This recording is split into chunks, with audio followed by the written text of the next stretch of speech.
క్రీస్తునందు ప్రియమైన సహోదరి సహోదరులారా, బాగున్నారా? మీ ఆరోగ్యాలు బాగున్నాయా? మహోన్నతమైన దేవుని కృపను బట్టి దేవుడి ఉదయకాల సమయంలో మీ ఆరోగ్యములను, మీ ఉద్యోగములను, మీ వ్యాపారములను దేవుడు దీవించి ఆశీర్వదించునుగాక. ఆమేన్. దేవునికి స్తోత్రం. బైబిల్ ధ్యానం చేసుకుందామా? దయచేసి మీ దగ్గర పరిశుద్ధ గ్రంథం ఉంటే తెరచి ఉంచండి. కీర్తనల గ్రంథం 18వ కీర్తన 32వ వచనం 2వ భాగాన్ని ధ్యానం చేసుకుందాం. గత వీడియోలో మొదటి భాగాన్ని మనం ధ్యానం చేసుకున్నాం. అయితే ఈ రెండవ భాగంలో ఇక్కడ అంటాడు, నాకు బలము ధరింపచేయువాడు ఆయనే, నన్ను యథార్థ మార్గమున నడిపించువాడు ఆయనే. దేవుడు తన వాక్యమును మన వినికిడిలో దీవించునుగాక. ఈరోజు వర్తమానం వింటున్న ప్రియ సహోదరి సహోదరుడా, మార్గము అన్న మాటను మనం చూస్తే, ఈరోజు మానవుడు మోక్షానికి వెళ్ళటానికి అనేకమైన మార్గాలు వెతుకుతూ ఉన్నాడు. అనేకమైన మార్గాలను వెతుక్కుంటూ తనకిష్టమైన మార్గాన్ని వెతుకుతూ ఇదే సరైన మార్గం అనుకుంటున్నాడు. ఆ మార్గాలన్నీ తండ్రి యొద్దకు చేర్చలేవు. ఆ మార్గాలన్నీ పరమునకు చేర్చలేవు. మరి ఏ మార్గం సత్యమైనది? యేసు ప్రభువారు ఈ లోకానికి వచ్చాడు. ఆ మహోన్నతుడైన దేవుడు, సర్వాధికారైన దేవుడు, సర్వసృష్టికర్త అయిన దేవుడు, ఏకదేవుడు, ఒక్కడైన దేవుడు, సర్వమానవాళికి ఏకైక దేవుడైన మహోన్నతుడైన ప్రభు ఈ లోకానికి వచ్చాడు. ఆయన సశరీరుగా ఈ లోకంలో జీవించాడు. ఆ మహోన్నతుడైన దేవుడు యోహాను సువార్తలో అన్నాడు కదా, నేనే మార్గమును, నేనే సత్యమును, నేనే జీవమును, నేనే అన్న మాట ఆయన సర్వనామం. ఆయన తప్ప వేరొక దేవుడు లేడని. ఆయనే మార్గమై ఉంటున్నాడు. ఆ మార్గము ఏ మార్గము? క్రీస్తు మార్గం. ఆ మార్గము క్రీస్తు మార్గమై ఉంటున్నది.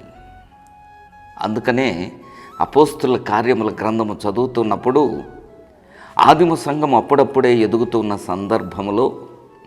సమయంలో అక్కడ ఆ అపోస్తుల కార్యములలో ఆదిమ సంఘమును శ్రమ పెట్టడానికి సౌలు తాకీదు పొందుకొని ఆ మార్గమున ఉన్న క్రైస్తవులందరినీ బాధ పెడుతూ ఉండెను, హింసించుచుండెను అన్న మాట ఉంది.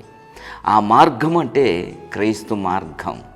ప్రియ దేవుని బిడ్డ, ఈ మార్గము సత్య మార్గమై ఉంటున్నది. ఆ మార్గమున నీవు నడవాలా, ఆ మార్గాన్ని నీవు కనుగొనాలా. అందుకని కీర్తనకారుడు దావీదు ఆ మార్గాన్ని కనుగొన్నాడు. క్రీస్తుకు మునిపే క్రీస్తును కనుగొన్నాడు. ఆ క్రీస్తులోని రక్షణను కనుగొన్నాడు. క్రీస్తు ఇచ్చే రక్షణను కనుగొన్నాడు. అందుకనే ఇక్కడ ఏమంటాడంటే, నాకు బలము ధరింపచేవాడు ఆయనే, నన్ను యథార్థ మార్గమున నడిపించువాడు ఆయనే. ఈ మార్గము యథార్థ మార్గం. ఈ మార్గంలో నడుస్తున్న మన జీవితాల్లో యథార్థత అవసరమైంటున్నది. దానిని గ్రీక్ భాషలో ఎలతియా అన్నారు. అంటే యథార్థత, సత్యము అని. ఈ యథార్థంగా మన జీవితాల్లో ఉండాలి. అందుకని అబ్రహాముకు దేవుడు ప్రత్యక్షమై, అబ్రామా, నేను నీకు కేడమునై ఉన్నాను, నీవు నా సన్నిధిలో యథార్థవంతుడవై నడువుము అంటాడు. దేవుడు కోరుకునేది యథార్థతనే. దేవుడు కోరుకునేది యథార్థతనే నీ జీవితంలో, నా జీవితంలో. కానీ ఈరోజు క్రైస్తవుల జీవితంలో యథార్థత కరువైపోయింది. ఈరోజు క్రైస్తవుల జీవితంలో యథార్థత కొంచెమైనా లేదు. మనిషి ముందు ఒక మాట ఉంది, మనిషి లేని చోట ఒక మాట ఉంది. 10 మందిలో ఒక జీవితం కనపడుతుంది, ఒంటరిగా ఉన్నప్పుడు మరొక జీవితం కనపడుతుంది. దీన్ని ఏమంటారో తెలుసా? వేషధారణతో కూడిన జీవితం, యథార్థత లేని జీవితం, కపటమైన జీవితం. ఇది క్రైస్తవునికి అవసరం కాదు సుమా. ఇటువంటి జీవితం క్రైస్తవుడు జీవించకూడదు సుమా. ప్రియ దేవుని బిడ్డ, ప్రియ విశ్వాసి, దేవుడు కోరుకునేది నీలో యథార్థత. ఆ యథార్థతగా నీవు జీవిస్తే, ఆ యథార్థ మార్గమున నీవు నడవగలిగితే, ఆ యథార్థ మార్గమున నీవు నడవగలిగితే అనేకమైన ఆశీర్వాదాలు దేవుడు నీకు సిద్ధపరుస్తాడు. ఆ యథార్థ మార్గములో నీవు నడవగలిగినప్పుడు ఆ మహోన్నతుడైన దేవుడు నీ యథార్థ మార్గంలో నీవు నడిచినప్పుడు నీ జీవితంలో చీకటిలో వెలుగు పుట్టును యథార్థవంతులకు దేవుని వాక్యం సెలవిస్తుంది. కనుక ప్రియ దేవుని బిడ్డ, ప్రియ విశ్వాసి, ఈ రోజు నుంచి ఉదయకాల సమయంలో నుంచి నీవు యథార్థంగా జీవించటానికి, యథార్థ మార్గమున నడవటానికి నీవు సిద్ధపడుతున్నావా? ఒకటే ప్రార్థన చెయ్యి, దేవా నన్ను యథార్థ మార్గమున నడిపించు.